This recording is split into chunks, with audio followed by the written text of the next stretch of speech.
On Mother's Day, my son, a young, wealthy, and busy businessman, came to visit me, holding a bouquet as bright as the morning Sunday. He placed it on the table, looked at me with a gentle but distant expression, and said, "Mom, my wife still sends you $5,000 every month, right? I just want to make sure you're comfortable." I froze. My heart started pounding. $5,000? For the past 8 months, I'd been living on food packages from the church and small donations from kind neighbors. I whispered, my voice trembling, "Son, the church is helping me get by." He stared at me, the smile vanishing from his lips. And then my daughter-in-law appeared radiant in a silk dress, shiny high heels, and a cloud of expensive perfume that drifted through the room like mockery. Her smile was dazzling, but her eyes were colder than any winter I've ever known. She didn't realize that on that very day, the last light of her elegance would fade forever. If you're still listening, tell me where you're watching from. Every comment you leave is another mark in this journey. And if this story has touched you, don't forget to hit like so it can reach even further. My name is Margaret Hayes, a 67-year-old widow living alone in a small house on the outskirts of Dallas, Texas. This house used to be filled with laughter, the place where my husband and I raised our only son, David. After my husband passed away from a heart attack 10 years ago, I learned to slow down, tending my garden, cooking, occasionally teaching Bible classes at St. Mary's Church down the street. I didn't have much, but it was enough until old age came knocking, and everything grew more expensive with each passing day. David, the boy I once carried in my arms, is now a millionaire at 38.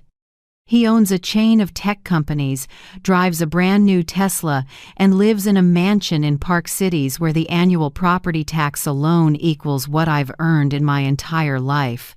I was proud of him, of course. I raised him with these hands, believing he would grow into a good, kind, and grateful man. So when he walked into my house that afternoon, sunlight spilling across his tired but handsome face, my heart warmed until he spoke.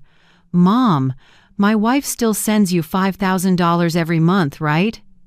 It felt like someone had sucked the air out of the room. My heart pounded against my ribs, and my fingers clenched the corner of my old apron. I tried to smile, but my lips were dry as dust. $5,000? I repeated, my voice catching.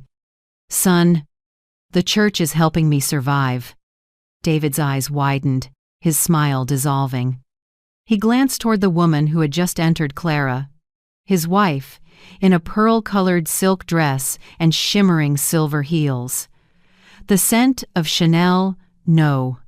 5 filled my small living room, overpowering the smell of the apple pie I had just baked to welcome my son. Clara smiled lightly, a smile that could melt a room if it weren't so cold. "Oh, Mother, you must have forgotten," she said sweetly, her voice like honey over ice. "I stop by every month to bring the money, remember?" I looked at her calmly. "If you did bring it, then it must have gotten lost somewhere," I said, barely above a whisper. The room fell silent.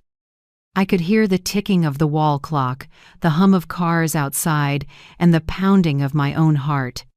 David looked between us, between the gray-haired mother in her apron and the glamorous wife in her designer dress. His brow furrowed. "Clara, you have been bringing the money, right? I transfer it to you every month." Clara tilted her head, her smile unwavering. "Of course, David.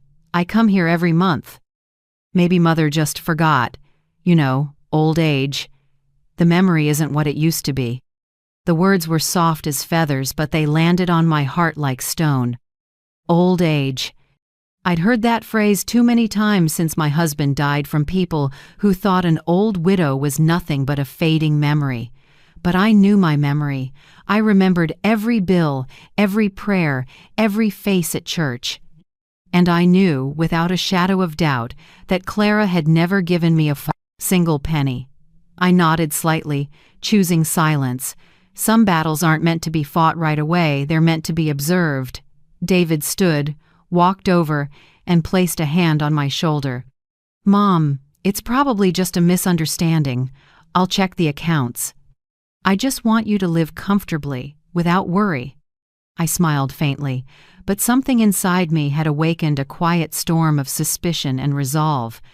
I said nothing more, just cleared the table and placed a glass of orange juice in front of him.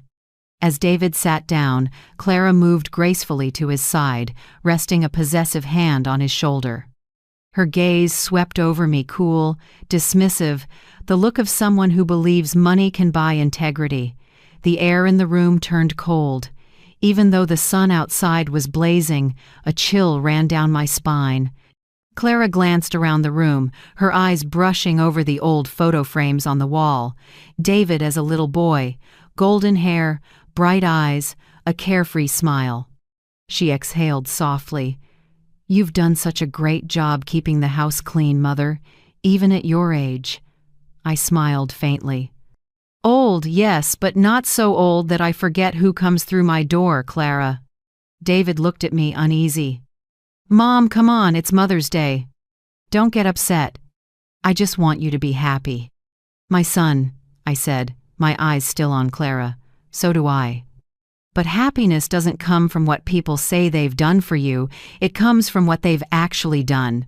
David froze, and Clara's smile tightened before disappearing altogether. After they left, I sat alone in the living room. Sunlight streamed through the curtains, spreading across the old wooden table. $5,000 a month, 8 months. $40,000. That money could have fixed the leaking roof, replaced my broken fridge, helped me live out my final years in comfort. Instead, I'd been counting canned soup from the church pantry and thanking God for every loaf of donated bread. I pressed a hand to my chest, not out of anger, but from the ache that rose inside me. A silent, bone-deep ache. That night, I opened my old notebook, the one where I used to jot down grocery lists and prayers. But this time, I wrote something different. Find the truth. And beneath it, don't trust fake tears. I closed the notebook and took a deep breath. I wasn't weak. I'd survived loss, loneliness, and struggle, and I would survive this too. David might have been fooled, but I hadn't. And if Clara thought I'd sit quietly while she played perfect, she had chosen the wrong woman to underestimate. I spent the rest of that afternoon in my small kitchen, sunlight cutting through the curtains into long golden lines across the floor.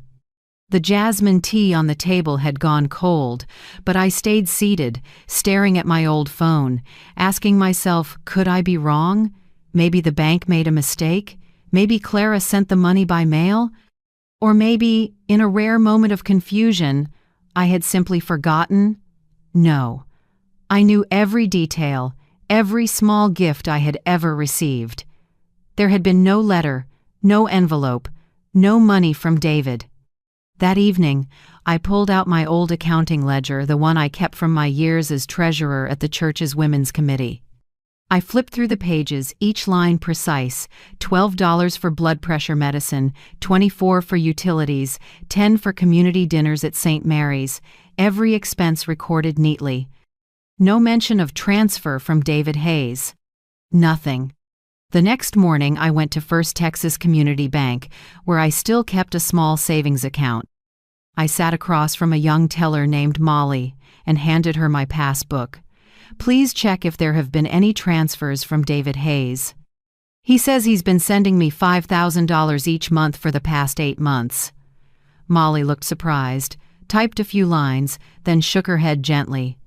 "I'm sorry, Mrs. Hayes, there's nothing. The only activity was a $1.35 interest payment back in February." I nodded, thanked her, and stood up. Outside, the Texas morning wind swept through my gray hair. I stood on the sidewalk, feeling as if a stone had fallen straight through my chest. No transfers, no envelopes, no letters, nothing. For 8 months, I had clipped coupons from the local paper, bought canned soup instead of fresh vegetables, and quietly thanked God every time the church delivered food. I was used to eating alone, counting change before heading to the store, but never Not once had I imagined that behind my son's silence was a lie. I went home, set my purse down, and sat motionless. The ticking of the wall clock filled the house, the wedding gift my husband had given me 40 years ago. Each slow-moving minute hand seemed to whisper, "The truth is coming." That afternoon, I went to St. Mary's Church as usual. Reverend Cole, who'd known me for over 20 years, saw me sitting quietly in the last pew after the service. He walked over, his voice kind. "Mrs. Hayes, are you all right? You look tired today."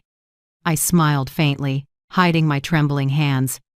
"I'm just trying to understand why my son's letters never arrived." Reverend Cole placed a hand on my shoulder. "The Lord has a way of bringing truth to light. Don't lose faith." I nodded, but inside, faith wasn't enough anymore. I needed action. That night, I opened a brown leather notebook, David's gift for my 60th birthday. On the first page, instead of a prayer, I wrote, "If they're lying, I'll make them tell the truth through the law." I pressed the pen hard into the paper. Under the lamp, the words glowed like a vow. From that day forward, I began documenting everything. Every time Clara visited, I noted the date, time, and her exact words. Thursday, June 14th, Clara stopped by with a cake. Said, "The money's been sent, maybe the bank's delayed." No envelope. No proof. Saturday, July 12th. Called.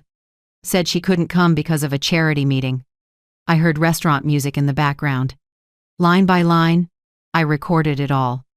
No anger, no hatred, just the precision of someone who had spent a lifetime balancing numbers, knowing they never lie. The weeks that followed, Clara kept visiting, always flawless. Designer dresses, expensive handbags, sparkling heels. Each time, she brought a small gift. Flowers, cookies, sometimes scented candles. But never an envelope.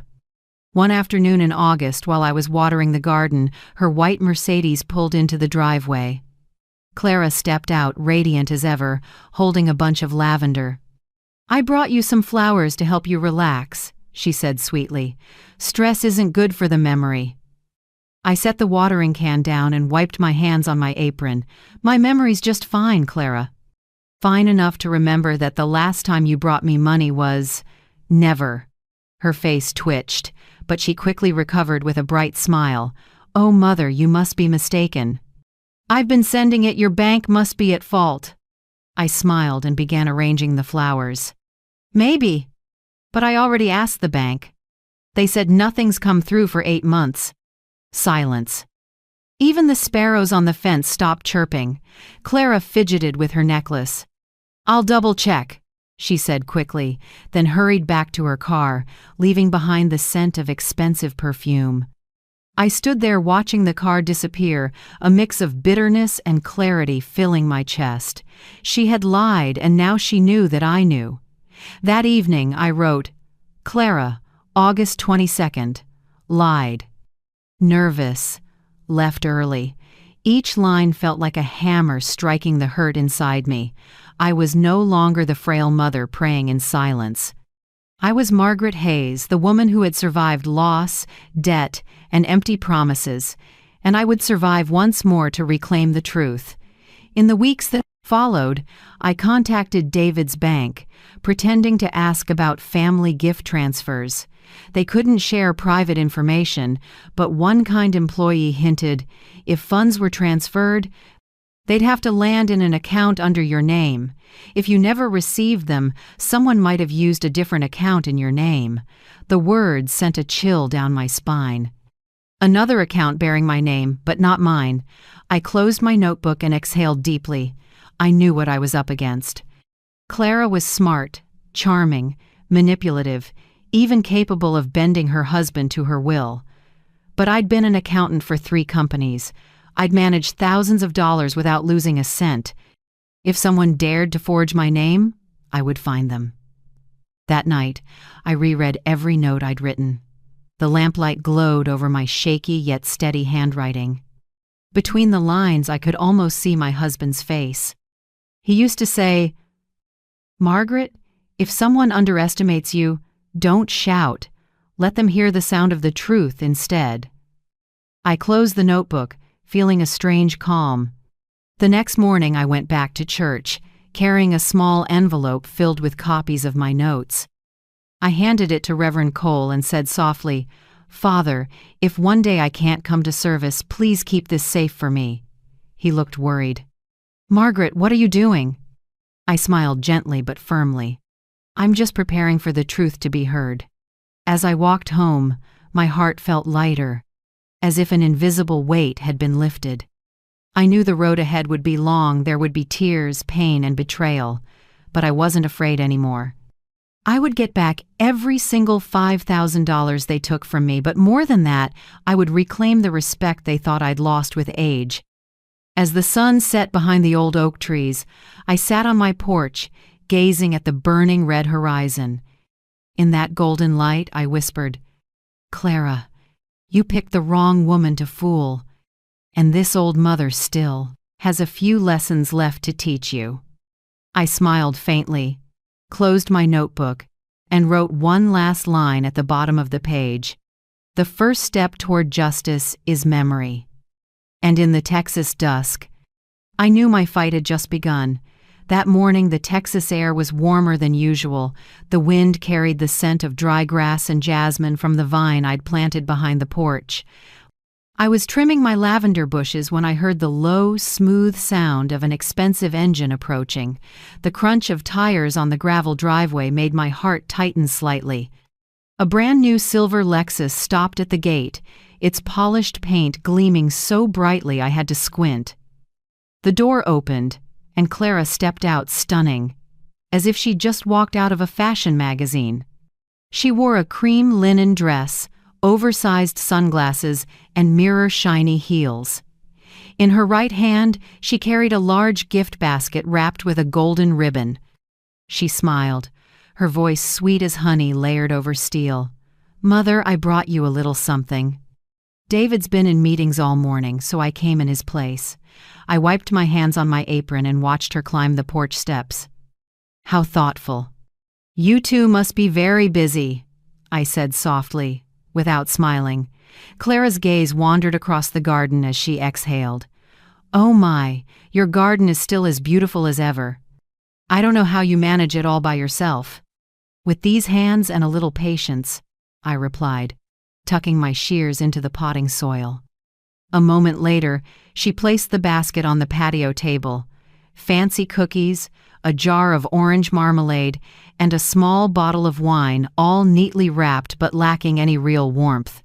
I knew that kind of gift, expensive, pretty, and empty. I sat down in the wooden chair, poured 2 glasses of iced tea, and looked her straight in the eye. "Clara, let me ask you something. Where's this month's money? The $5,000 you said you'd bring over?" For a split second, her smile froze, barely noticeable, like a passing cloud. Then she laughed, a sharp, hollow sound like glass tapping glass. "Oh, Mother, I must have left it in the car." Her voice pitched slightly higher as she fidgeted with the glass of tea without drinking it. I glanced toward the driveway, where the Lexus gleamed under the Sunday. The reflection off the hood highlighted every smooth curve of the car. A brand new vehicle with temporary plates, clearly a recent purchase. I smiled slowly. "Nice car, Clara. Must have cost quite a bit." She shrugged, her laugh brittle. "Oh, not really, Mother. I just upgraded for convenience. My boutique work requires a professional image." "Of course," I said calmly. "A new car for work, and old envelopes that keep getting left in the car." How odd. Her face stiffened for half a second before she forced another smile. "Oh, Mother, you don't trust me anymore. Next time I'll bring the bank receipt, all right?" I didn't reply. We sat there quietly, the porch fan whirring softly above us. The sound of cicadas in the yard filled the silence like a restless hum. Clara stood first, pretending to check her watch. "I have to run. I've got a client meeting. But don't worry, I'll remind David to resend the money through the bank. I'm sorry for any small mix-up." I nodded. All right, go on then. Oh, and don't forget the envelope in your car this time. She paused for a second, smiling thinly, a mix of annoyance and caution. You're very sharp, Mother, she said, then turned to leave. I watched her walk away, the sound of her heels striking the wooden steps steady and cold, like a clock ticking down. The car door slammed shut, the engine started, and the Lexus disappeared down the road, leaving a streak of blinding sunlight behind. When the sound of the car faded, I sat back down, my fingers interlaced, a heavy weight pressed against my chest. I no longer had doubts, I knew for sure. I rose and walked back into the house. Each step across the wooden floor echoed like a heartbeat in my mind. I opened the drawer, took out my brown leather notebook, and wrote, September 10th. Clara came alone, brought a gift basket, claimed she left the money in the car. New Lexus. No proof. Voice unsteady, avoided eye contact. I set the pen down and took a deep breath. My hands trembled slightly, but my resolve did not. That afternoon, I walked to the post office down the road, where the public phone still worked. I didn't want to call from home, not when I suspected Clara might be watching. I dialed David's company and spoke politely, my tone steady. Hello, this is Margaret Hayes, David Hayes's mother. I'd like to speak with someone in accounting. It's a personal matter. After a short hold, a middle-aged woman answered. This is Sandra Miller, head accountant. Mrs. Hayes, how can I help you? I gripped the receiver tightly, keeping my voice calm. Thank you, Sandra. I just need to confirm something small. My son said his company has been deducting $5,000 each month from his personal account to send to me. I'd like to know if that's correct. There was a short pause. Then Sandra spoke, her tone hesitant. Mrs. Hayes, I can't disclose personal financial details, but let me check. Yes, I recall seeing automated transfers on the same day every month for that exact amount. It does appear that the money was sent, but I'm not sure to whom. To whom? I repeated. It wasn't sent to me? I'm not certain, Mrs. Hayes. The recipient's name matches yours, but the account number is different. I assumed it was yours. A chill ran down my spine. I forced myself to speak evenly. Thank you, Sandra. That's all I needed for now. I hung up and stood motionless in the phone booth. My heart raced, but my mind was clear as glass. There it was, the truth. Someone had created a fake account under my name. And only one person was close enough to pull that off. Clara. On the walk home, my shadow stretched long across the road. The wind carried the scent of scorched grass and dry earth, a smell that reminded me of poor Texas summers long ago, when my father used to say, if you want to know who's honest, look at their hands. Honest hands always show the marks of work. I thought of Clara's hands, long, manicured fingers, diamond rings, holding designer handbags, not a single callus, not a trace of real labor. That night I skipped dinner. I made a cup of peppermint tea and sat at the kitchen table under the warm yellow light. The house was so quiet I could hear the last cicadas outside fading into the night. I opened a new page and wrote, September 10th. Clara visited, elegant and pretending to care. New car, same lies. Called David's company, confirmed. The money's still being transferred, but not to my account. Tomorrow the truth begins to surface. I put down the pen and closed the notebook. The small lamp reflected my shadow in the window pane. A silver-haired woman, small in stature but with eyes that still burned bright. I knew that starting tomorrow, I wouldn't just be a waiting mother anymore. I would be a seeker of justice. I turned off the light and stepped out onto the porch. The night breeze carried the scent of jasmine and damp wood. In the corner of the garden, moonlight fell on the old wooden bench where my husband and I used to sit and talk. I touched its worn armrest and whispered, Frank, if you were still here, you'd tell me to do what's right, wouldn't you? The only reply was the whisper of wind beneath the eaves, but I understood. It was an answer, I went back inside, locked the door, and stood quietly in front of the mirror. The woman staring back wasn't tired or defeated. She was Margaret Hayes, a mother who would never again let anyone take her dignity. And I knew that when morning came, Clara's game would start to fall apart piece by piece. The next morning, while I was cutting lavender stems to dry, a sudden, firm knock echoed at the door. Not the soft tap of a mail carrier or neighbor. This was steady, deliberate. I wiped my hands on my apron and went to open it. Standing on the porch was a tall, middle-aged man with graying hair, dressed neatly in a charcoal suit that looked a little travel-worn. He smiled politely and gave a small nod. "Mrs. Margaret Hayes? I'm Bennett, chief accountant at your son's company, Hayes and Partners." I narrowed my eyes slightly. "You're Bennett? I only know Sandra, the accountant I spoke to on the phone." He nodded.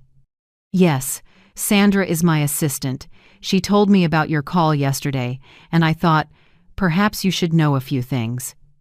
His voice was calm but serious, tinged with regret. I invited him inside and poured a glass of water. Morning light streamed through the window, catching the lines on his face, the look of a man who'd seen more than he wished to. He set his leather briefcase on the table and opened it. Inside was a thick folder, neatly clipped and organized. I saw sharp-printed text, rows of numbers, the familiar language of accounting, my world for 30 years before retirement. He slid the folder toward me and spoke slowly. "These are copies of 8 transfers, each for $5,000, $40,000 total. Recipient, an account under the name Clara Hayes." It felt like a bucket of ice water had been poured over me. My hands shook as I flipped through each page. The papers were clear. Sender, David Hayes. Recipient, Clara Hayes. Verified by the bank. Same date every month. Steady as clockwork for 8 months. I looked up, my voice hoarse. "Mr. Bennett, who opened that account?" He sighed, removed his glasses and wiped them with a cloth. "Your daughter-in-law, Mrs. Hayes. Every document for the sub-account bears her signature and a signed authorization from David." I froze. "Authorization? You mean David gave her permission to use my name?" He nodded. "Most likely he didn't read the forms carefully. She presented an ID copy of you, which I suspect was forged, very sophisticated. The system automatically registered it as your account, even though the recipient was her." I pressed a hand to my forehead, the room spinning slightly. It wasn't just betrayal, it was humiliation. For 8 months, Clara had used my name, a mother's name, to siphon money from my own son. I asked quietly, "And David? He doesn't know?" Bennett hesitated before answering. "Honestly, I don't think so. David's a hard-working man, but he trusts people too easily. He lets Clara handle most of the paperwork. And..." He paused and looked up at me. "She's also been using the company credit card for personal expenses." I stared at him. "The company card?"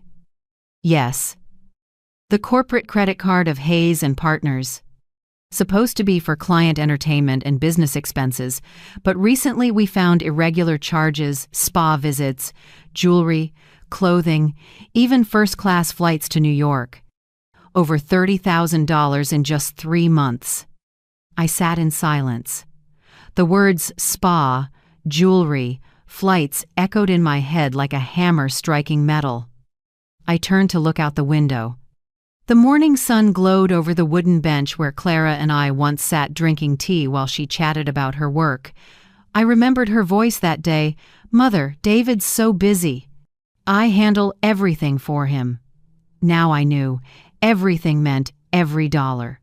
I turned back to Bennett, my voice raspy but firm. "Mr. Bennett, if I want to expose this, will you help me?" He met my gaze, his gray-blue eyes steady. "Mrs. Hayes, I believe in justice, but I also believe in evidence. We need to prepare carefully. Otherwise, she'll twist the narrative and turn David against you. Clara is not an easy opponent." I nodded. "I know. I've seen her do it before, smiling while she lies. Bennett gave a faint, grim smile. "I'll help, but give me time to gather everything. I need to pull all transaction histories, related documents, and secure written confirmation from the bank that the account isn't yours. It'll take a few days, but I promise we'll have the truth." I looked at him, and in his eyes, I saw something I hadn't seen in anyone for a long time: integrity. "Thank you, Mr. Bennett," I said softly. "You have no idea how much this means to me." He closed the folder and stood. "I'm just doing what's right, Mrs. Hayes. And, I'm sorry to say this, but cases like yours happen more often than you'd think. Many people are betrayed by those closest to them." I nodded, my eyes landing on a framed family photo on the wall. David, at 10 years old, grinning beside his father. I remembered that day clearly. It had rained lightly, and my husband had said, "Teach him to tell the difference between good men and smooth talkers, Maggie. They often wear the same smile." Bennett left afterward, leaving me alone with the stack of papers on the table. The door clicked shut, and the house went quiet again. I stared at the thick file. Every transfer line spelled out, each one a piece of evidence of betrayal. I carefully placed everything into a small metal box and slid it under the cabinet. When I turned the key, it felt like I was locking another door, the last door of my trust. As afternoon faded, sunlight spilled across the porch and lit up my gray hair. I brewed a cup of black tea, sat at the kitchen table, and looked out at the garden where the lavender swayed gently in the wind. Everything looked peaceful, but inside me, a quiet fire burned. I took out my notebook, opened to a fresh page, and wrote slowly but firmly, September 11th. Mr. Bennett came.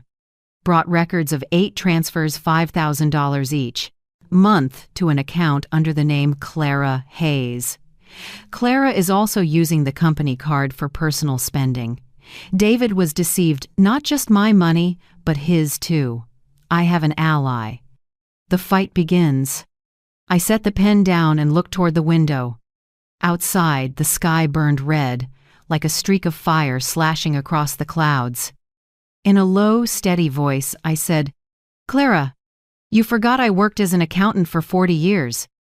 I can read lies in numbers, and this time, the numbers will speak for me."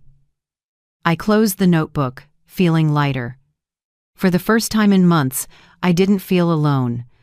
There was someone, a witness, willing to stand with me. That night, I slept better than usual.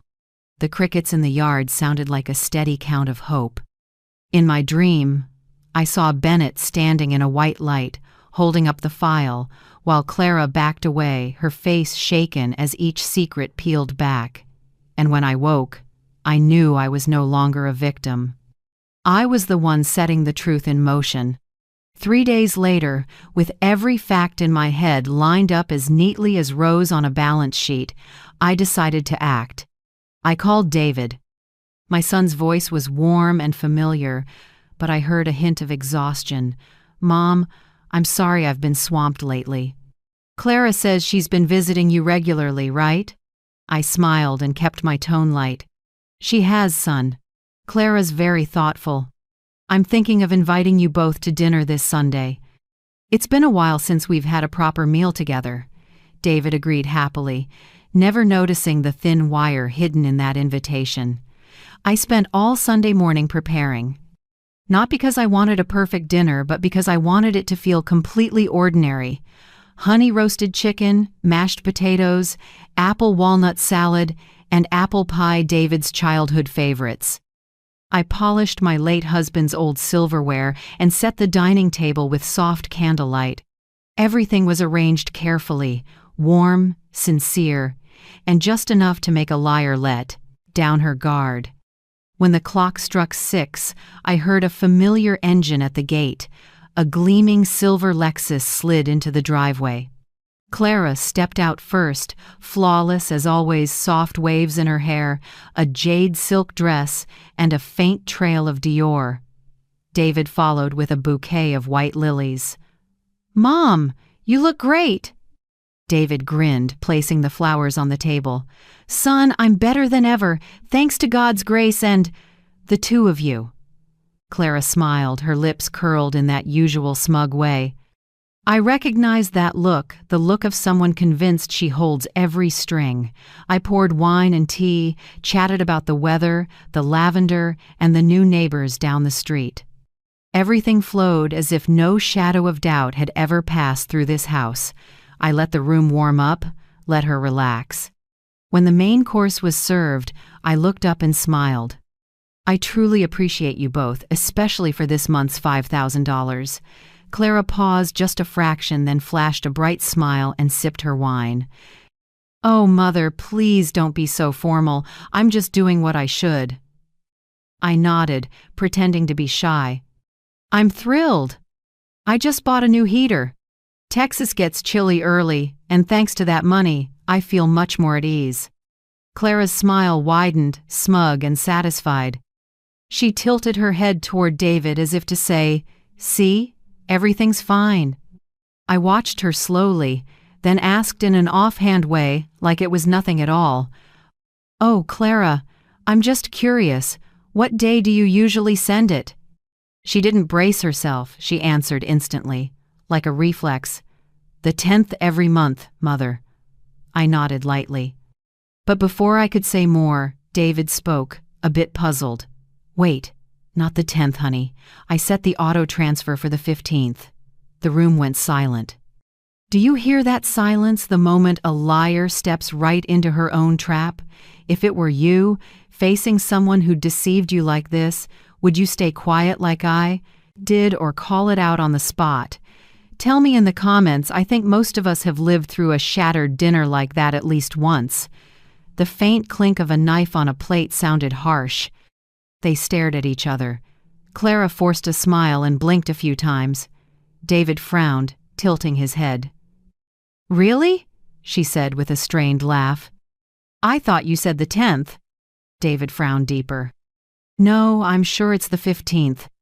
I picked that day because that's when payroll hits." The room sank into a cold stillness. I smiled gently and set my fork down. "Oh, wonderful. I'll go to the bank on the 15th to check. Just to make sure the system isn't having issues." Clara gave a brittle laugh, trying to hide her unease. "Oh, Mother, you're so careful." "Don't worry, I've been sending it regularly." David nodded, but his eyes had shifted. He turned to his wife, about to say something, but she quickly changed the subject to work and the weather. I sat quietly, watching them both. Inside me was a clean, perfect calm, the calm of someone who knows she's set the exact right trap.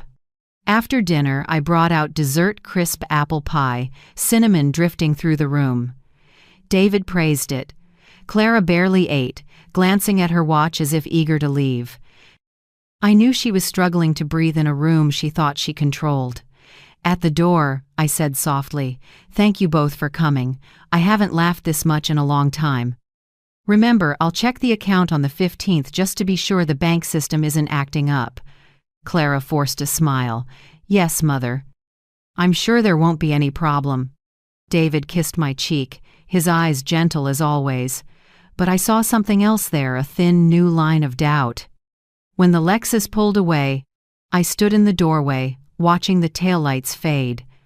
The night wind moved through the yard, rattling the wooden door.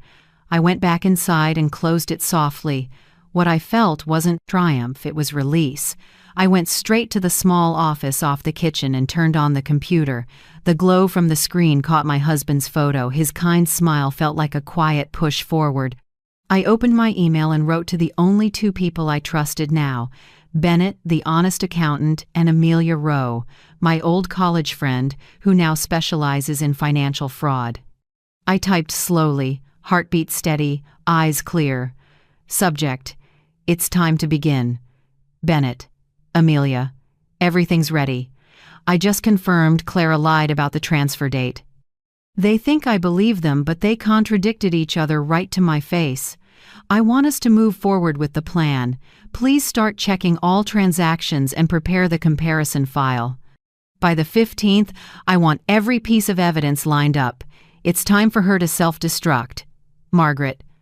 I reread the last line and smiled faintly. There was something about self-destruct that made me feel lighter, not from vengeance, but because justice would come from the liar's own hands. I hit send and leaned back. Outside, the night breeze stirred the curtains with the scent of jasmine and damp soil. I closed my eyes and listened to the clock ticking, counting down to the 15th, the day the truth would begin to crack through. 2 days later, Bennett replied. The email was short, just like him. I obtained confirmation from the bank. The account under your name was opened by Clara with forged documents. They'll release data once we have a subpoena. Amelia will handle that. Everything is moving in the right direction, B. I read it, feeling my chest tighten and then loosen like hearing an old iron gate swing open. I'm not cruel. I just want the truth spoken so my son can wake up.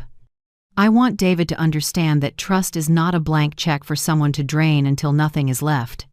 That night, I opened my notebook and added one more line as a small ritual. September 13th, dinner. Went perfectly. Clara exposed herself. David began to doubt. 15th bank check. Justice is coming, soft as a breeze. I closed the notebook and blew out the candle. In the dark, moonlight filtered through the window onto my face. I looked in the mirror and saw a silver-haired woman, slight but bright-eyed. And I whispered slowly, to myself, or maybe to my husband, long gone. Frank, do you see? She thinks she's clever, but her own mouth tightened the noose. All I have to do is stay quiet and wait for the 15th. I smiled a small smile, warm enough to fill the room. The trap was set, and the prey was walking in. The next morning, the Texas sky was startlingly clear. I sat by the window with a cup of hot jasmine tea, strangely calm. Today was the day Bennett had promised to send everything. In just a few hours, every lie would have a shape black ink on white paper. Around 8 o'clock, the phone rang. It was Bennett. Mrs. Hayes, his voice steady and low. It's all done. I just sent you the full statements with related invoices. Amelia has reviewed them, she says, with your signature. We can open a legal case. I thanked him softly, trying to keep my voice from shaking. I never imagined that at my age I'd need an accountant and a lawyer just to protect the money my son intended for me. 15 minutes later, the mail carrier knocked.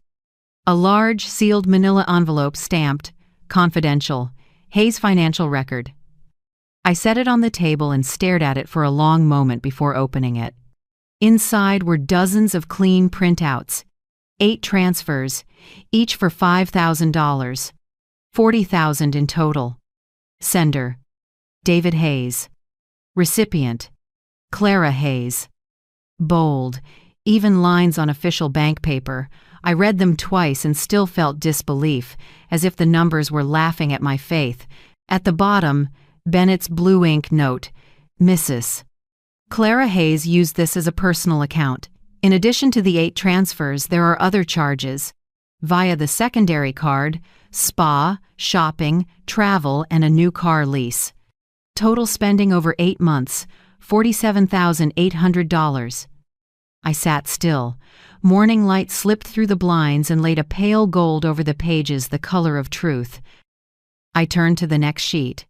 A spa receipt in Houston for $1,200. Cancun travel for 2 people, $3,600.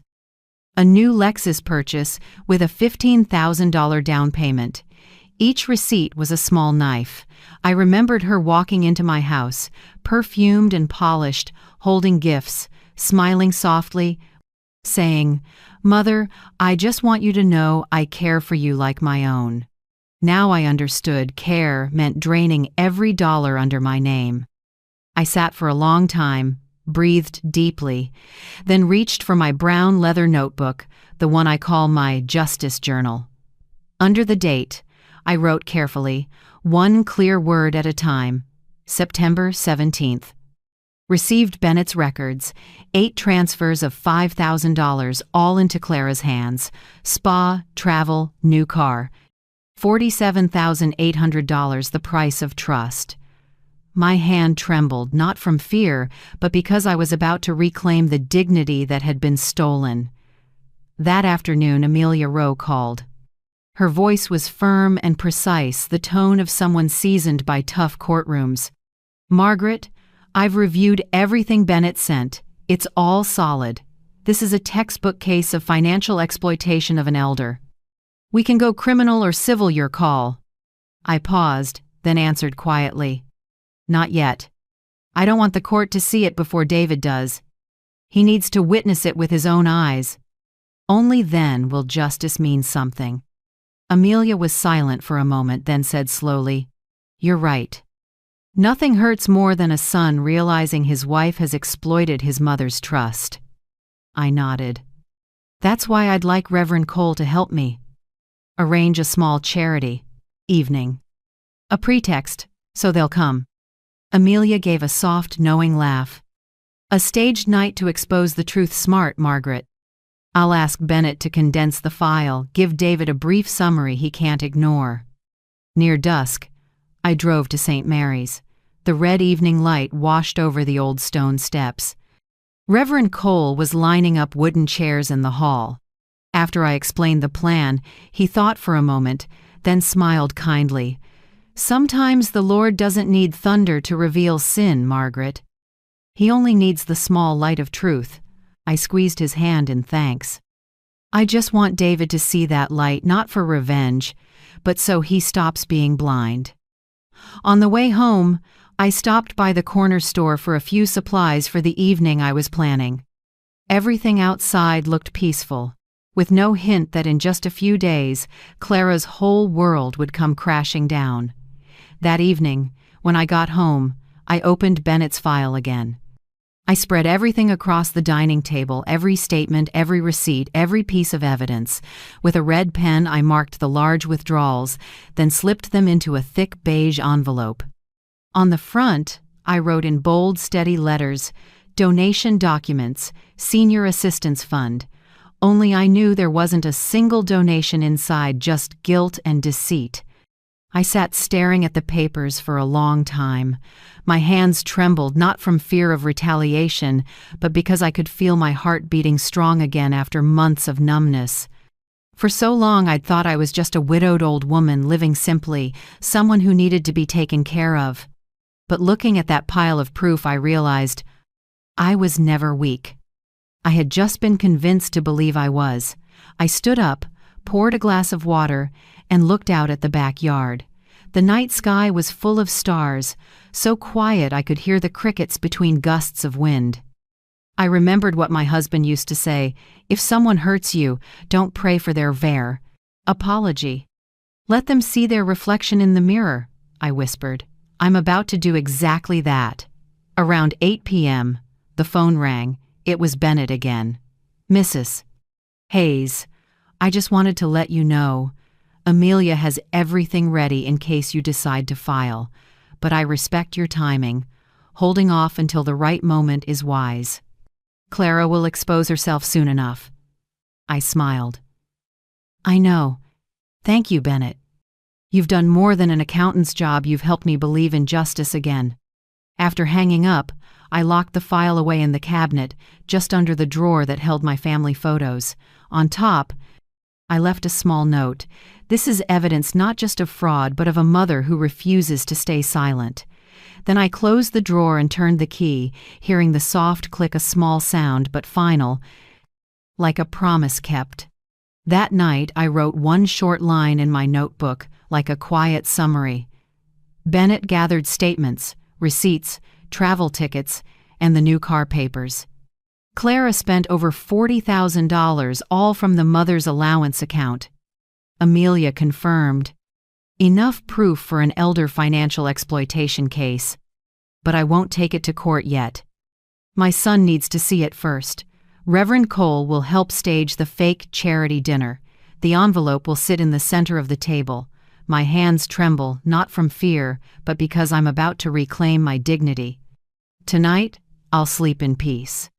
I set the pen down and exhaled. The desk lamp cast a warm glow over an old family photo me with David when he was little, back when his smile was pure, untouched by ambition or that sweet-faced woman beside him now. I touched the frame gently and whispered, "You once told me, Mom, you're the person I trust most in the world. I'll make you remember that." I turned off the light and walked slowly to my bedroom. The night breeze slipped through the curtains, carrying the faint scent of lavender from the garden. I lay down, pulled the blanket over me, and felt light, as if the months of humiliation had finally lifted. For the first time in 8 long months, I slept peacefully.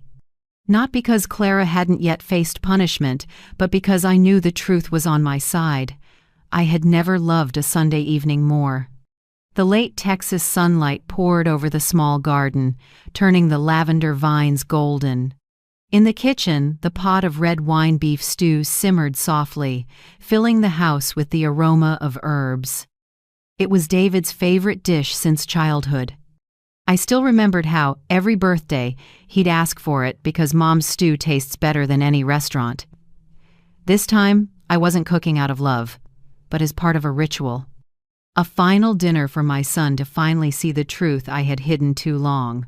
On the table, I laid out a crisp white tablecloth, antique porcelain dishes, and 3 small wine glasses. In the center, the beige envelope rested neatly like an invisible guest waiting to be acknowledged. Around 7 p.m., I heard the car outside. Through the window, I saw David and Clara arriving. He wore a simple white shirt, while she, as always, appeared overdressed, a pale pink silk dress, new heels, and a string of pearls gleaming at her neck. "Mom!"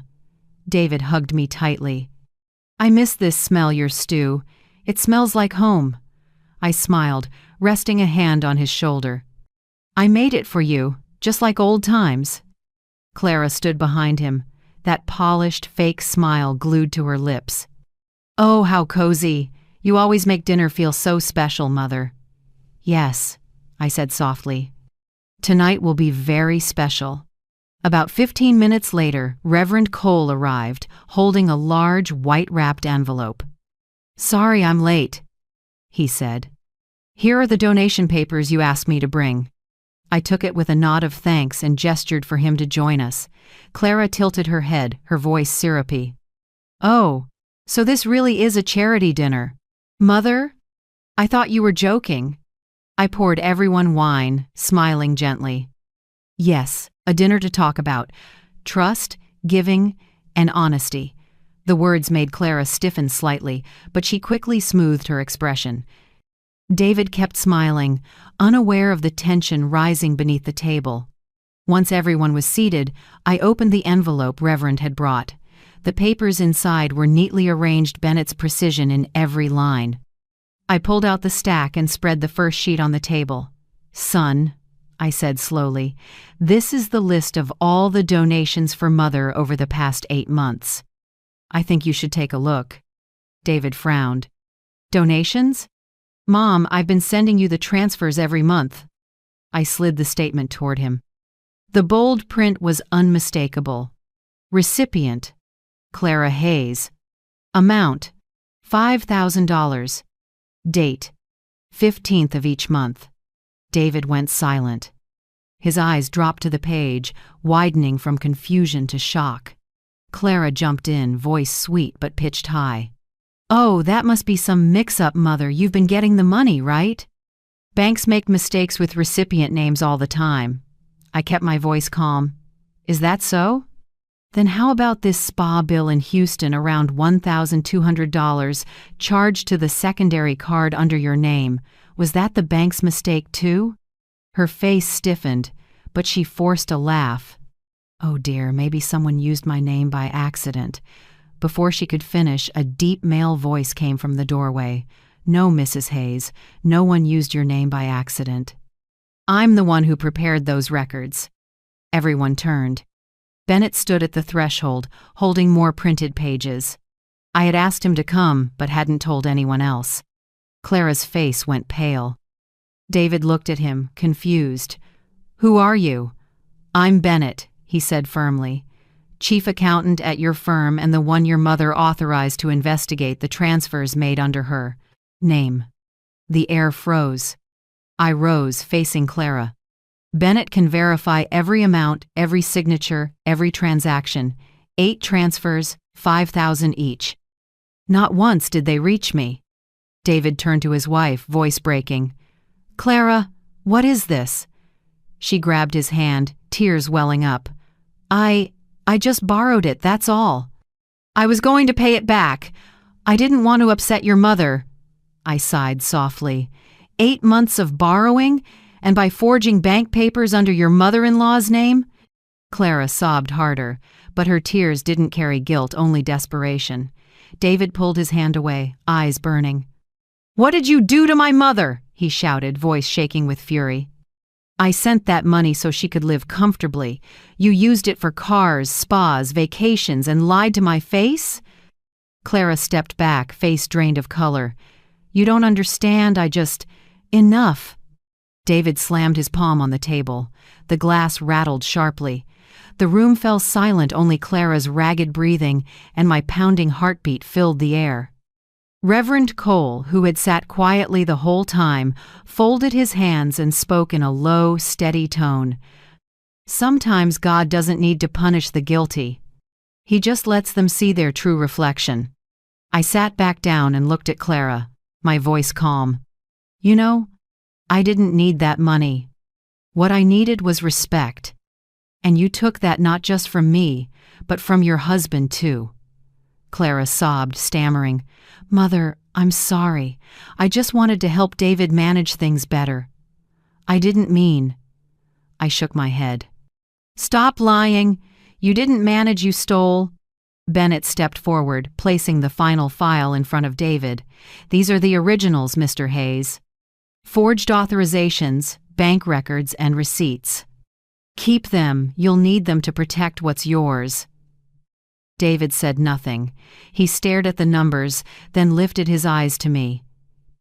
In them, I saw pain, shame, and the first spark of awakening. "Mom, I'm so sorry. I didn't know. I was such a fool to trust her." I laid a hand on his shoulder. "No, son. The mistake isn't in trust, it's in those who betray it." Clara burst into sobs, glancing wildly around for an escape. "I can't take this anymore," she screamed, then suddenly stood. "I don't need anyone's pity. If you want to believe her, go ahead." She snatched her purse and stormed out. Her heels struck the wooden floor, each step sounding like the end of something. David didn't stop her. He just sat, head bowed. The door slammed shut. Silence fell. No more crying, no more excuses, only the fading smell of stew and the heavy presence of truth. I looked at the open envelope, papers scattered, proof of 8 months of deceit. I exhaled softly. "It's done," I said quietly. "The curtain's fallen." Bennett nodded, gathering the files. Reverend Cole rose and placed a hand on my shoulder. "You've done what not every mother has the courage to do, Margaret." I smiled faintly, but inside, there was an empty ache. This victory didn't bring joy, only release. When everyone left, I stayed behind. I cleared the table, the half-eaten plates, the red wine glasses, the chair where Clara had sat, still faintly warm. I looked around the room, remembering every word, every glance. 8 months of deception, and in one evening it had shattered like glass. I gathered the fallen pages, stacked them neatly, and placed them back in the envelope. My hands trembled not from fear, but because I had finally reclaimed my dignity. Outside, the wind rose, lifting the curtains. I looked up at the sky, moonlight streaming through the window, shining on the envelope like a seal of truth. I knew every lie eventually comes to light. And tonight, it had right here in my own home. I picked up the envelope, noticing the blue stamp, Texas County Court. My chest tightened. I'd known this would come, but seeing it made my heart heavy. Inside was the official notice. Case No.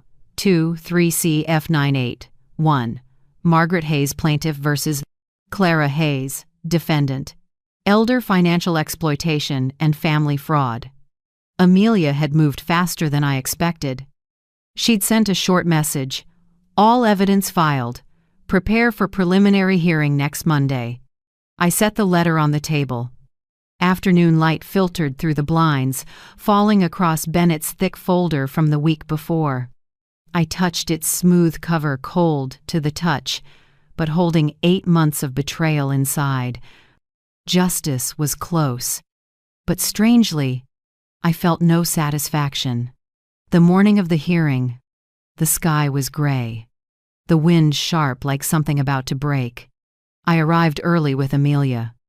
She wore a brown coat, her face stern but full of resolve. "You holding up, Margaret?" she asked as we walked into the main hall. I pressed my lips together. "I am. I just wish it didn't have to come to this." The courthouse hallway was long, tiled in glossy white, smelling faintly of coffee, paper, and tension.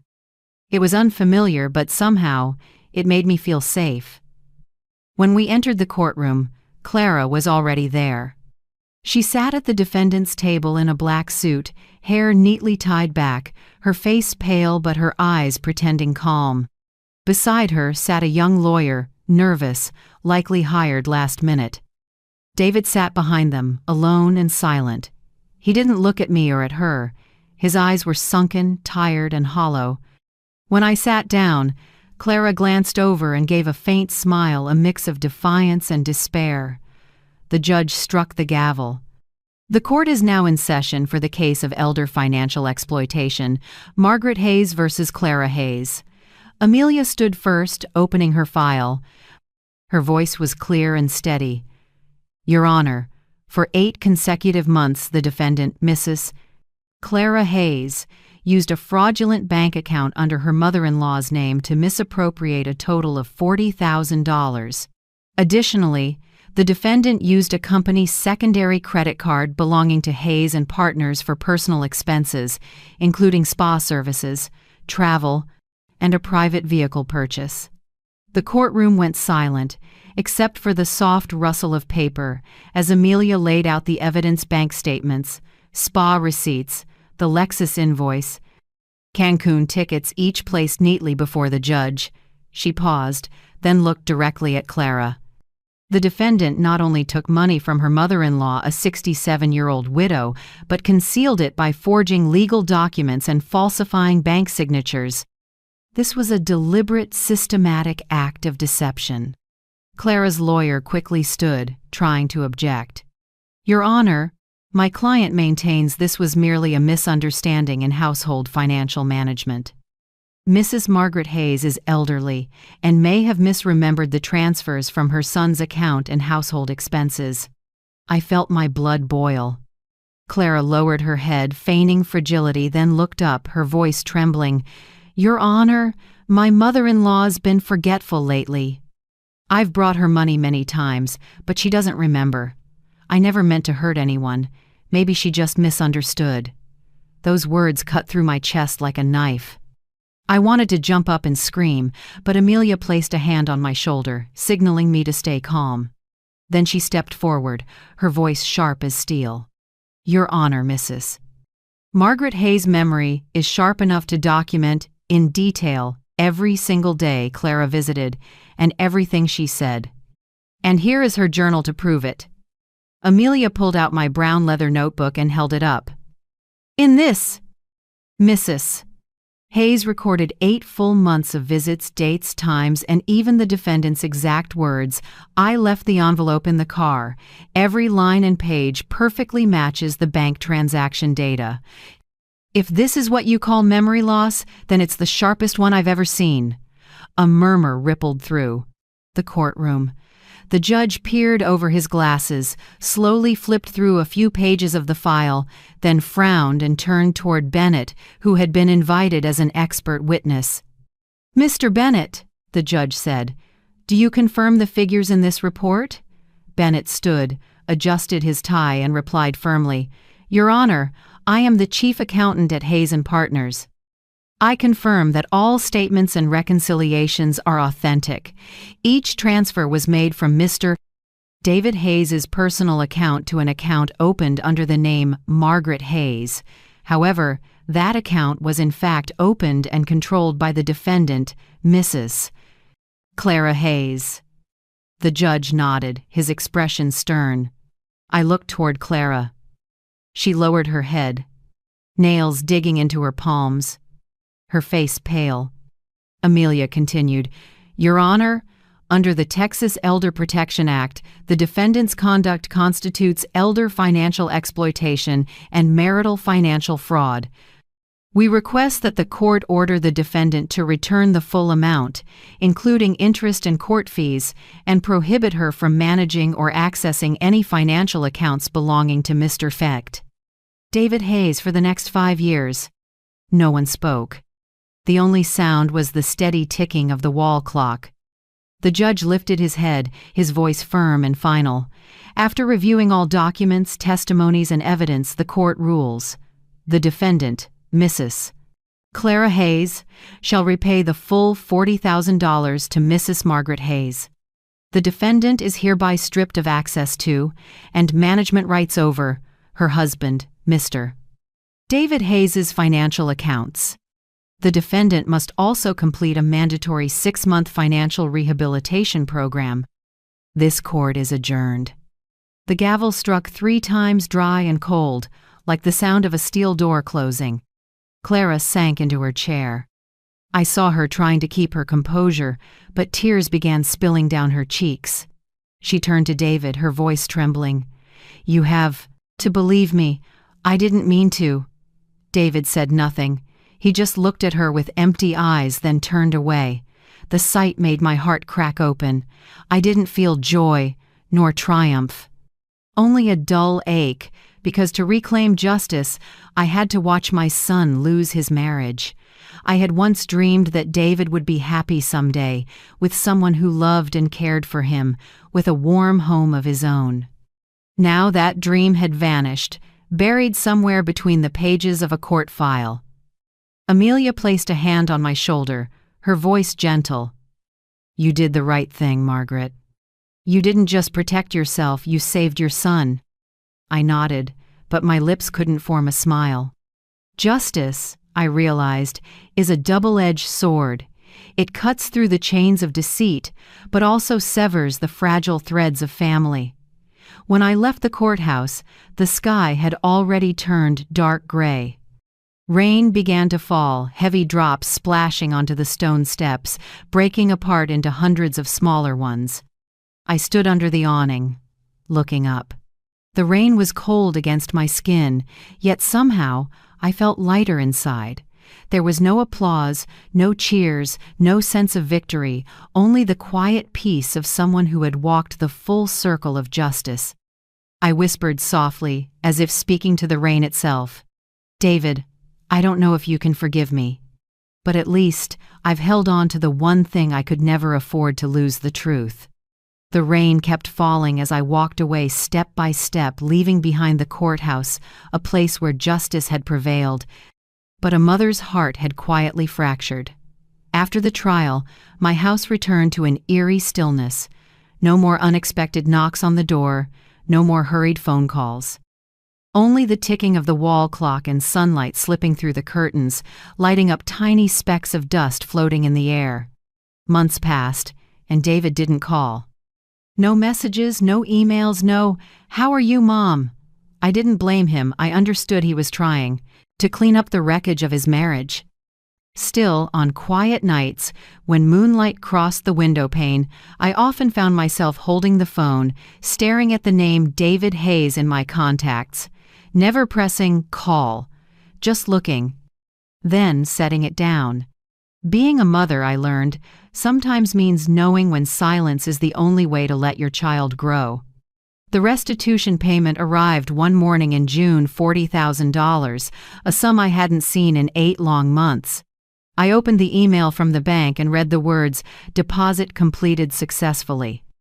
I thought I'd feel joy, but instead, I felt hollow. I sat in front of the computer for a long while, then a thought came. If that money had once been a tool of deceit, then now it had to become something good. I used a small portion to repair the roof, replace the curtains, and finally buy a proper heater. As for the rest, I reached out to Reverend Cole and Amelia. "I want to start a small foundation," I said as we sat in the parish office. "I'll call it Grace Hands Foundation. I want to help elderly people who've been financially exploited by their own children or family just like I was." Reverend Cole looked at me for a long moment, then smiled gently behind his thick glasses. "Margaret, this isn't just kindness. This is how God turns pain into the seed of something good." Amelia, ever the practical one, flipped open her notebook and began writing. "We'll register it as a non-profit. I'll handle the legal side. Reverend Cole can represent the community group. And you'll be the founder." I chuckled softly, gripping my coffee cup. "I don't want to be the founder, Amelia. I'm just a mother who learned how to stand up again." 3 months later, Grace Hands Foundation officially opened. Our first office was in the basement of St. Mary's Church, just 3 desks, an old printer, and a wooden sign carved with the words, "Helping the Forgotten, Find There. Voice Again." Each week, Reverend Cole and I met people who came to share their stories: an old woman tricked by her daughter into signing away her home, a 70-year-old man whose grandson drained his pension account, an 80-year-old widow whose signature was forged for a bank loan. Each story was a wound, but I had learned how to listen without crying. I simply held their hands and told them what I had lived, that the truth doesn't save you instantly, but it always arrives right on time.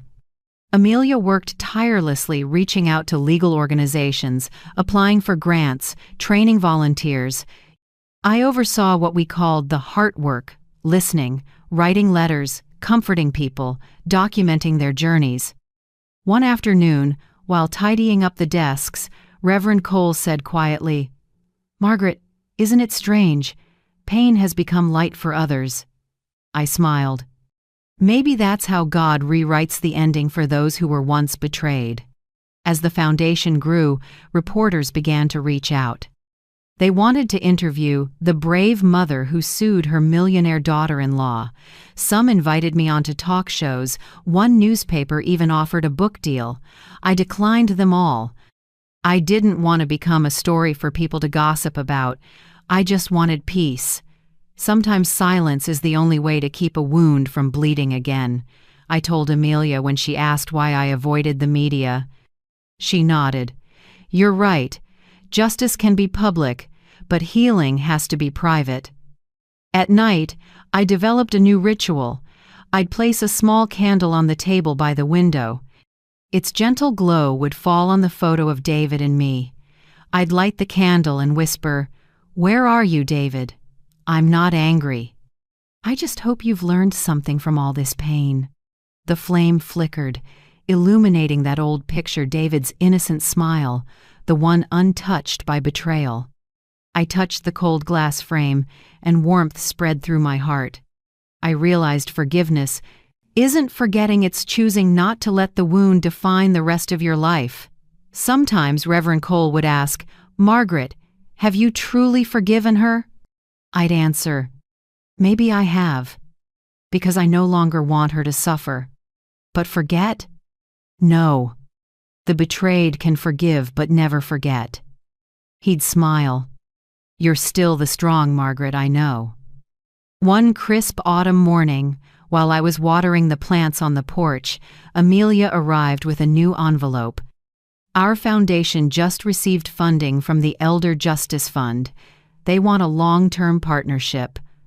I looked at the envelope, feeling both proud and humbled. Who would have thought a woman who once survived on canned food from the church was now helping others reclaim their dignity? I didn't cry. I simply smiled, a real, gentle smile, soft as mist. Yet, on quiet nights, I still sometimes hear the wind brushing against the door, sounding almost like my son's voice calling. I know David isn't ready yet. Maybe he's still trying to forgive himself. Maybe he's paying his penance through silence. I don't blame him. I wait not because I need him, but because I need the truth to come full circle. The truth about motherhood, trust, and a love that survives even betrayal.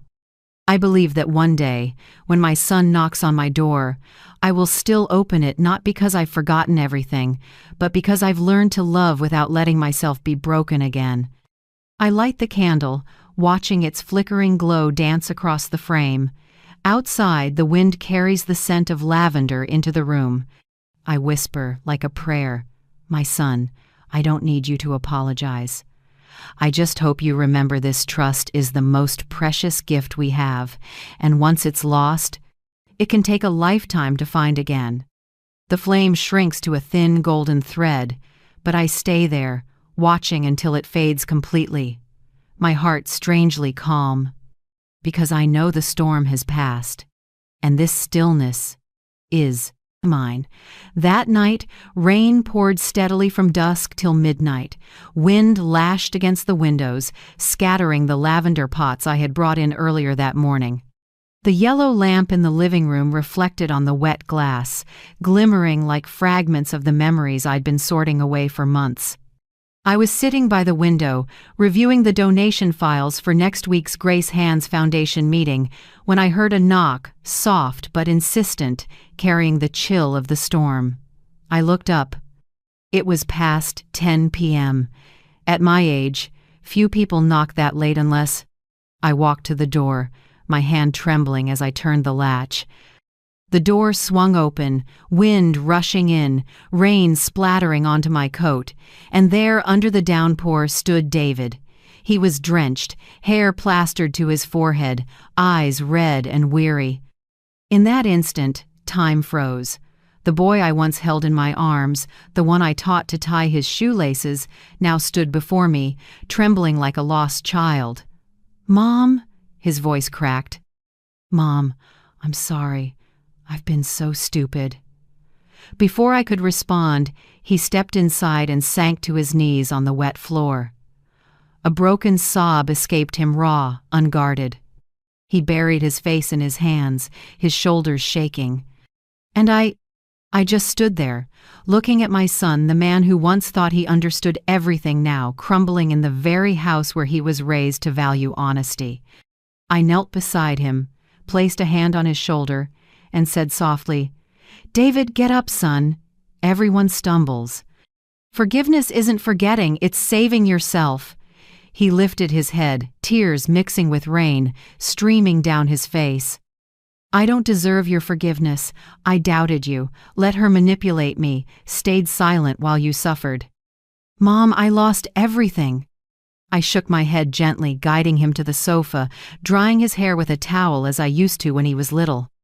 Each motion was slow, tender, as if moving too fast might shatter the fragile moment of reconnection.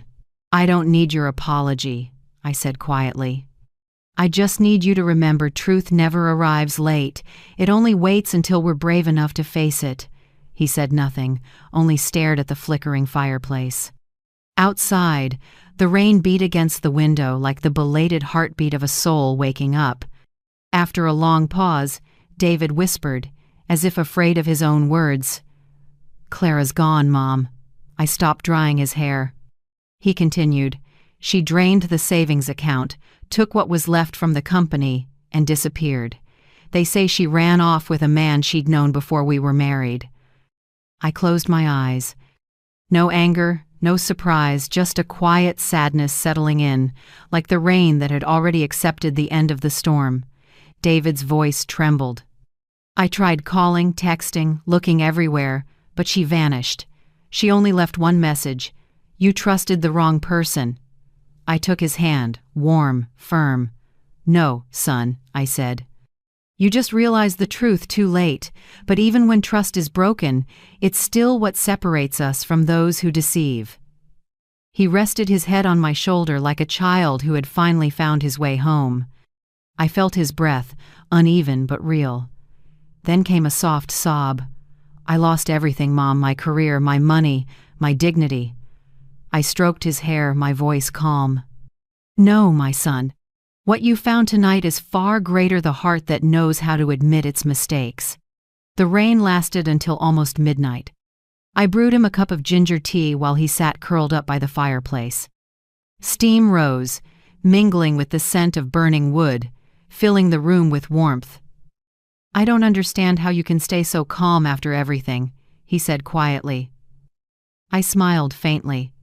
"Because I know justice isn't about making someone pay, it's about restoring balance. You see, Clara reaped exactly what she sowed." He nodded, staring at the dancing flames. "I only have you left now, Mom." "No," I replied. "You still have yourself. And what you choose to do from this moment on will decide whether you truly stand again." He was silent for a while, then suddenly said, "Mom, can I help with your foundation? I want to do something meaningful. Maybe start this weekend?" I looked at him. His eyes were sincere, so much that I had to fight the swell of emotion rising in my chest. "Are you sure, son?" "Of course, Mom. I don't want to live the way I used to anymore. I want to relearn how to use money to heal instead of to hurt." I nodded. "Then come on Saturday. Reverend Cole will be happy to see you." From that day on, David came to help at the foundation every weekend. He drove in early, bringing coffee for everyone, then sat with me organizing files and writing thank you letters to donors. Some days he helped Reverend Cole move chairs. Other days, he went with Amelia to meet elderly victims and record their stories. People say time heals everything. But for me, it wasn't time, it was my son's transformation that became the real medicine. One morning, I saw him sitting at his desk, focused on fixing a spreadsheet, his brown hair glinting in the sunlight. In that moment, I saw my little David again, the boy who used to help me wash dishes, who once asked, "Mom, what does honesty mean?"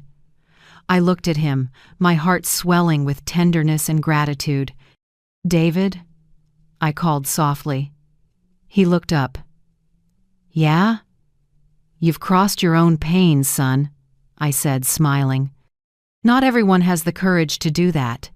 He smiled faintly, a rare, genuine smile I hadn't seen in months.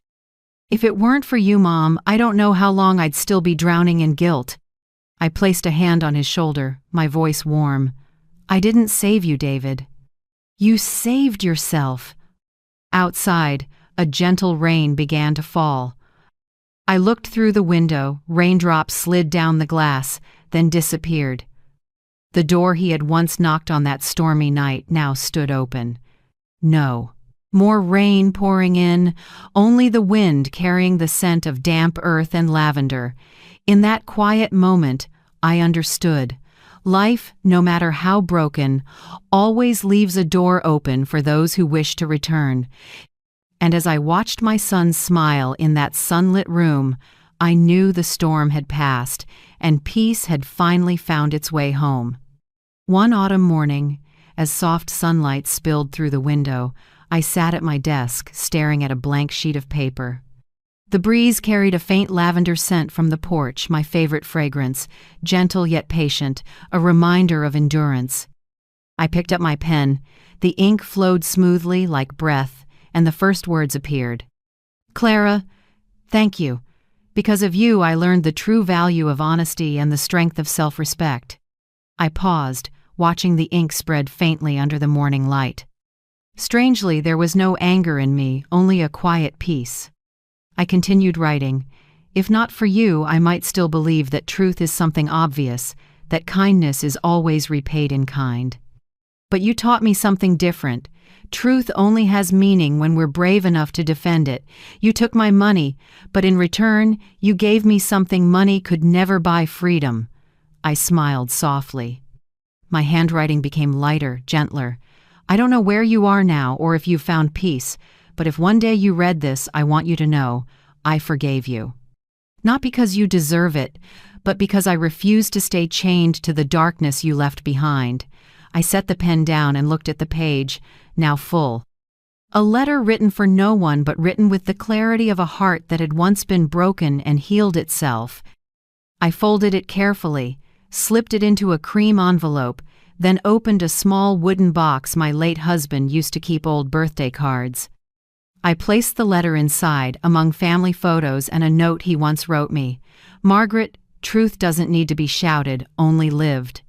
I closed the box, hearing the soft Click of wood, a sound like a chapter gently closing. In the months that followed, Grace Hand's foundation grew faster than I could have imagined. Each week, we welcomed new people. Some arrived in tears, some with messy folders, some needing nothing more than a place to finally tell the story they had buried in silence. I saw myself in them, people once deceived, once belittled, but still clinging to the belief that justice exists.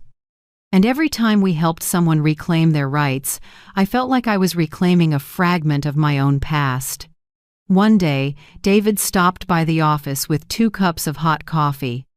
He sat beside me, looking around the room now filled with posters, charts, and smiling faces on thank you cards. "I can't believe how big your foundation's become," he said, his voice a mix of pride and emotion. "You really did turn pain into light." I chuckled softly, setting my cup down. "Not the light of God, my son. The light of justice. God forgives, but justice never forgets." David nodded slowly. "Maybe I'm finally learning to understand that." I looked at him, and in his eyes I saw the man he had become, not the weak one who once ran from truth, but someone who now bowed to what was right. In that moment, my heart felt as light as air. I'm no longer afraid of being poor. The days of standing in line for canned food at the church are long gone, but I don't feel shame remembering them. If anything, I'm grateful those days taught me the dignity of endurance. I've realized there's something worth far more than money: self-respect. When a person holds on to self-respect, they can't truly be defeated even when they lose everything else. Now, every morning I still wake early, brew a pot of tea, and open the windows to let the light in. Sunlight spills across the photo of my husband and me. He's wearing a white shirt, his arm around my shoulders, eyes gentle and kind. I smile at him. "If only you could see this, you'd be proud of me, wouldn't you?" If he were still alive, I know he'd smile, not because of the money I recovered, but because I kept the strength he once loved in me, the strength to never let anyone else define my worth. That evening, after David left the office, I stayed behind, opened the old journal that had followed me through this journey, and wrote the final line: "The thief is gone, but the lesson remains." I paused, looking out the window. The sky was turning pale orange, raindrops tapping softly on the roof. I heard the distant church bells ringing slow, deep, like time breathing. I closed the journal, feeling as though I'd finished a prayer. No need for revenge, no need for applause, just the peace of knowing that even in a cruel world, honesty still has a place to stand. I blew out the candle beside the photo frame. Its light dimmed, leaving a faint trace of wax in the air. And in the darkness, I whispered to myself, "Thank you, Clara. Thank you for taking everything from me so I could finally learn that the most important thing in life isn't holding on. It's learning how to rise again." A year later, Texas bloomed into spring. Lavender flourished by the porch, and the morning sky turned the soft blue of silk. I was brewing tea when the phone rang, a call from Austin. A woman's cheerful voice came through. "Mrs. Margaret Hayes? Congratulations! You've been selected as Texas Woman of the Year. The council honors those who've contributed to social justice and senior rights. We'd love for you to speak at next week's ceremony." I froze for a moment, not from pride but disbelief. A year ago, I was a 67-year-old widow living off church aid. Now, they called me a symbol of peaceful justice. Life, it seems, always finds a way to turn when you keep believing in the truth. The ceremony was held in the grand hall of the city courthouse. I chose a light blue dress, simple, like the life I now lived. No glamour, no pretense. When I stepped onto the stage, applause filled the room. Among the crowd, I saw David in the second row, wearing a white shirt, his eyes glowing with pride I hadn't seen since he was a boy. The host smiled. Mrs. Margaret Hayes, the founder of Grace Hand's Foundation, a woman who turned personal pain into a force for justice, helping dozens of seniors reclaim their dignity. I walked to the wooden podium. my hands slightly trembling but my voice steady. "Thank you," I began. "But today I'm not telling my story. I'm telling the story of an unnamed mother who was deceived by her own daughter-in-law who lost both her money and her trust." The hall went silent. Faces young and old, men and women, all leaned in. I once thought that when someone betrays you, the best revenge is silence. But I learned something else. When someone steals your trust, reclaim it with truth. No shouting, no hatred, just truth. Because truth holds a power no punishment ever could. Applause erupted long and heartfelt. I paused, taking a deep breath. From the front row, I saw David wiping his eyes. The look on his face almost broke me, not out of pity, but because I knew he finally understood. When I spoke again, my voice softened, warm and low, like a message for everyone who'd ever been broken by betrayal. Justice isn't just what happens in court. It begins the moment you find the courage to say, "Enough," even when the one who's wronged you is someone you love. That's the bravest act any mother, any father, or any human being can do. After the ceremony, there were photos, handshakes, bouquets. I don't remember all the faces, but I remember the feeling, a deep peace. No bitterness, no resentment, just quiet fulfillment. As I stepped outside, light rain began to fall. Texas skies always knew how to remind me that even in the rain, there's light. I stood under the awning, watching the drops glimmer under the streetlights, my heart lighter than ever. David came up beside me, draping his jacket over my shoulders. "Mom," he said softly, "I've never seen you shine like this." I smiled, holding his hand. "It's not because of the award, son. It's because you're here like the old days. Only now, you truly understand what honesty means." He smiled back, eyes still misty. "I do, Mom, and I promise I'll live by it." I looked up at the sky. The rain still fell, but it no longer felt cold. Inside me, a small light rose, the light of faith, of freedom, of new beginnings. That night, back home, I sat at my desk and opened my worn journal. I wrote the final line: "A mother's greatest victory isn't winning in court, it's teaching her child the value of honesty."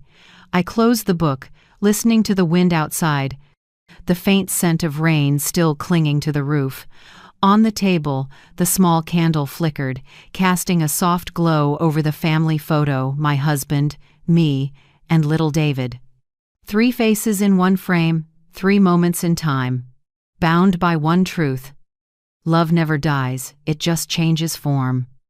I smiled. My life was no longer loud, rich, or grand, but it was full in its own quiet, peaceful way. And if you're still here with me listening, maybe sitting in your own quiet room tonight, I want to say this. Thank you for staying with me until the very end of my story.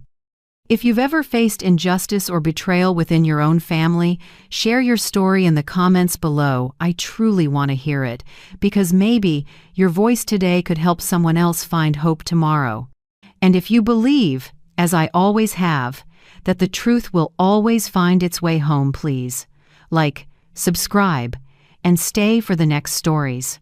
I'll tell you about women, about mothers, about those who once fell but rose again through the light of justice and compassion.